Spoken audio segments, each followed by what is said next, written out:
আচ্ছা, বাংলাদেশে আমি একটা জিনিস খেয়াল করলাম যে যারা বিদেশ চলে যাচ্ছে তারা তো ফাইন, ভালো কথা, বিদেশ চলে যাচ্ছে। বাট বাংলাদেশে এখনো প্রায় আমি একটা সামারি দেখছিলাম যে উচ্চ শিক্ষিত প্রায় 7 লাখের উপর বেকার বর্তমানে বাংলাদেশে আছে। তো এই ক্ষেত্রে আমি শুধু একটা জিনিস বলতে চাই যে দেখেন, এই যে যে ভিডিওটা আমি এখন এখানে প্লে করতেছি, আপনারা এখান থেকে একটু দেখতে পারেন যে 2 বেলা ভাতের বিনিময়ে পড়াইতে চাই। তো এত ক্রাইসিস, কখনো কি চিন্তা করছেন যে আসলে ক্রাইসিসটা কেন? আপনি সবার কাছে বলতেছেন ভাই একটা চাকরি দেন, একটা চাকরি দেন, আর যে টাকা চাকরি পাচ্ছেন, যে টাকা স্যালারি পাচ্ছেন, সেই টাকা দিয়ে আপনার দিন চলতেছে না। ঠিক আছে? এখন ব্যাপার হচ্ছে যে তাহলে আপনি কি করবেন, তাই না? একটা জিনিস মনে রাখবেন, আপনি যতই কি বলে এটাকে, বর্তমান যে অবস্থা, আপনি যদি আপনার 10টা ফ্রেন্ডকে নক দেন, হ্যাঁ হয়তো একজন বলতে পারে ঠিক আছে দোস্ত আমি তো চাকরির জন্য দেখবো, বাট 9 জনই কিন্তু রিজেক্ট করে দিন। কারণ হচ্ছে কি, যে মানুষ কি চায়, কোয়ালিফিকেশন চায়। এখন আপনি যদি নিজেকে প্রমাণ না করতে পারেন যে আপনি খুবই অ্যাক্টিভ কোনো পার্সন, বা আপনার পার্সোনালিটিতে ওইরকম হার্ডকোর ব্যাপার আছে, কেউ আপনাকে জবে নিবে না। আপনি রেফারেন্সও ঢুকতে পারবেন না। এর বড় রিজনটা কি জানেন? ধরেন আপনি আপনার ফ্রেন্ড, 10টা ফ্রেন্ডকে বললেন, পরিচিত, যে দোস্ত আমার চাকরির জন্য একটু সুপারিশ কর বা একটু দেখ। তো 9জন চিন্তা করবে কি জানেন, যে এই লোকটা আমার বন্ধু, ও যদি চাকরিতে আসে, সেখানে যদি ভুল করে তাহলে সুপারভাইজার তো আমাকে ছাড়বে। তো দেখো তোমার জন্য একটা ছেলে নিছিলাম, তোমার কথা মতো, ও তো কাজ করে না ঠিক মতো, কাজ বোঝে না, আবার মাস্টার ডিগ্রি পাস করছে, কি পড়াশোনা করছে। তখন কিন্তু সে আর কখনোই কাউকে চাকরিটা দিবে না, মানে অপরচুনিটি থাকা সত্ত্বেও দিবে না। আচ্ছা গেল। এরপরে আমি যেটা বলতে চাচ্ছি সেটা হচ্ছে যে, ও, আমি একটু দেখি, হ্যাঁ। তো এরপরে যেটা হচ্ছে সেটা হচ্ছে কি, যে আমরা যারা আসলে এখানে থাকি বা হচ্ছে ঢাকা শহরে থাকি, তো আমরা কি করি জানেন, আমরা হচ্ছে ফেসবুকে পোস্ট শেয়ার করি, ফানি পোস্ট শেয়ার করি, করেন, অসুবিধা নেই।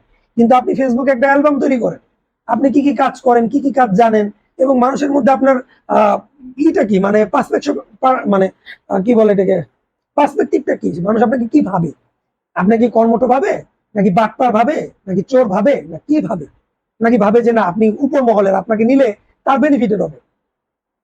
আমার এক ছোট ভাই বললো যে ভাই, আমি একজনকে হাতে ধরে চাকরি দিচ্ছি একটা প্রাইভেট কোম্পানিতে, সে জবে ঢুকে 1 বছরের মাথায়, মানে সে ঘোড়াডিঙ্গায় ঘাস খেয়েছে, এরকম, যে আমার আগে সে খুব দ্রুত প্রমোশন পাইছে। আচ্ছা ওকে ফাইন, আমি বললাম এটাতে এটা সমস্যা কি, এতে তুমি তোমার কার্যক্ষমতা দেখাতে পারো না। কর্পোরেটে তো ট্রেডিশনাল আর কর্পোরেটের মধ্যে আলাদা আছে। ট্রেডিশনাল কি, আপনি মাস শেষে বেতন পাবেন, এটাই ট্রেডিশনাল, আপনার কোনো বোনাস এক্সট্রা কিছু দিবে না। আর আপনি যদি প্রাইভেটে জব করেন, আপনি মাস শেষে এমপ্লয়ি অফ দিয়ে মান্থ বা হচ্ছে একটা ক্রেস্ট, বা আপনাকে অনেক কিছু দিবে। এইসব বিস্তারিততে না যায়, আপনাকে ইনক্রিমেন্ট দিবে, আপনাকে বোনাস দিবে, অনেক কিছু দিবে, ফ্যাসিলিটি দিবে আপনাকে। সে হয়তো সেটা দেখাইছে। তো সে বলতেছে যে ভাই এখন দিছে ভালো কথা, কিন্তু মনের তো একটা ব্যাপার আছে। ঠিক আছে, মনের ব্যাপারটা কি জানেন? মনের ব্যাপারটা হচ্ছে যে আমি যে লোকটাকে চাকরি দিলাম, সে আমার থেকে দ্রুত প্রমোশন পেয়ে যেতেছে। তো এরপরে কেউ যদি রিকোয়েস্ট করে, আমি তো চাকরি দিব না। এটা ওর পার্সপেক্টিভ ভাই, এটা সবার না। আমি ওর পার্সপেক্টিভটা বললাম, যে আপনি যদি দেখেন, আপনি যাকে চাকরি দিলেন বা একটা হেল্প করলেন, সে আপনার উঁচু পোস্টে চলে গেল, এবং একটা সার্টেন টাইমে তাকে আপনার বস ডাকতে হচ্ছে, স্যার ডাকতে হচ্ছে, বিষয়টা একটু ইগোতে লাগার কথা। আপনারই বন্ধু, আপনি চাকরি দিলেন কোনোভাবে রেফারেল করে বসকে বইলা, সে আপনার আগে চলে গেছে, এখন আপনাকে তাকে স্যার ডাকতে হচ্ছে অফিসের চেইন অফ কমান্ড অনুযায়ী। তো তখন কি ভাল লাগবে? তো এর জন্যই বললাম যে যারা এইসব আসেন কর্পোরেটে ঢোকার চেষ্টা করতেছেন, তারা একটা কাজ করেন, নিজের একটা পোর্টফোলিও রেডি করেন। ঠিক আছে, কি কি কাজ জানেন আপনি, সুন্দর সুন্দর আপনার পিচ গুলা দেন। আর সবচেয়ে বড় স্কিলটা কি জানেন? কমিউনিকেশন। আপনি যত কমিউনিকেশন রাখতে পারবেন, কথা বলতে পারবেন, টু দি পয়েন্টে কথা বলতে পারবেন, আপনার জন্য এটা বেস্ট স্কিল। আর কোন স্কিলের দরকার নেই, দরকার নাই। আপনি ট্রাই করেন সোলাইমান শুকুন হওয়ার জন্য, আমি এটা বলবো। কেন জানেন? সোলাইমান শুকুন চাপাবাজি করে, মোটিভেশনাল দেয়, যাই দেয়, কথা বলতে জানে। আপনি যদি কোনো জায়গায় গিয়ে কথা বলতে পারেন, সেটি আপনার জন্য একটা বড় অ্যাডভান্টেজ। ঠিক আছে, এখন আপনি যখন কথা বলতে যাবেন, তখন আপনি আস্তে আস্তে বুঝে যাবেন কার সাথে কিভাবে কথা বলতে হবে। আপনি স্যারের সামনে তো আর বাংলা ভাষায় কথা বলবেন না, বা আমি যেভাবে এখন কথা বলতেছি এইভাবে তো বলবেন না।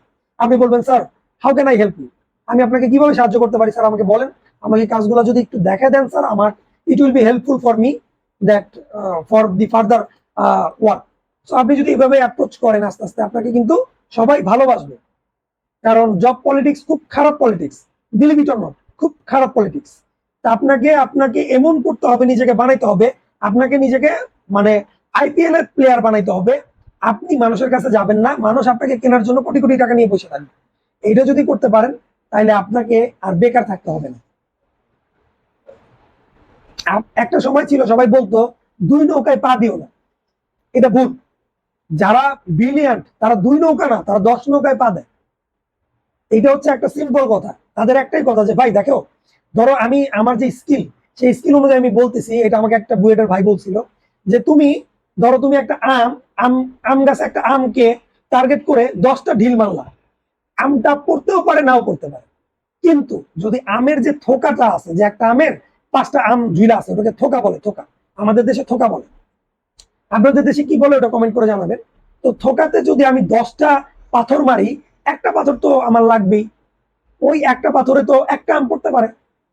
এখন আপনি চিন্তা করে দেখেন, আপনি 10টা ঢিল একটাতে মারবেন নাকি মানে একটা থোকায় 10টা ঢিল মারবেন, প্রবাবিলিটি কোনটা? প্রবাবিলিটি হচ্ছে যদি 10টা মারেন একটা ঠিকই লেগে যায়। সো এই হচ্ছে আমার সাজেশন। যদি বিজনেস রিলেটেড কোনো হেল্প লাগে আমার সাথে যোগাযোগ করতে পারেন। আমার ফেসবুকের আমার যে ইউটিউব চ্যানেল আছে, ওইখানে বিজনেস মেন্টরিং 24/7, ওইখানে ডেসক্রিপশনে আমি আমার ফোন নাম্বার দিয়ে রাখছি। আমাকে রিচ আপনি করতেই পারবেন যদি আপনার ইচ্ছা থাকে। আর যদি মনে করেন আমি ভাই কোটিপতি হব, আচ্ছা হবো, আজকে খুব মোটিভেশন নিয়ে আমি আগাবো, বাট এরপর আপনি কি করলেন জানেন? এরপর আপনি মাস্টারবেশন করলেন, করে আপনি ঘুমাই পড়লেন।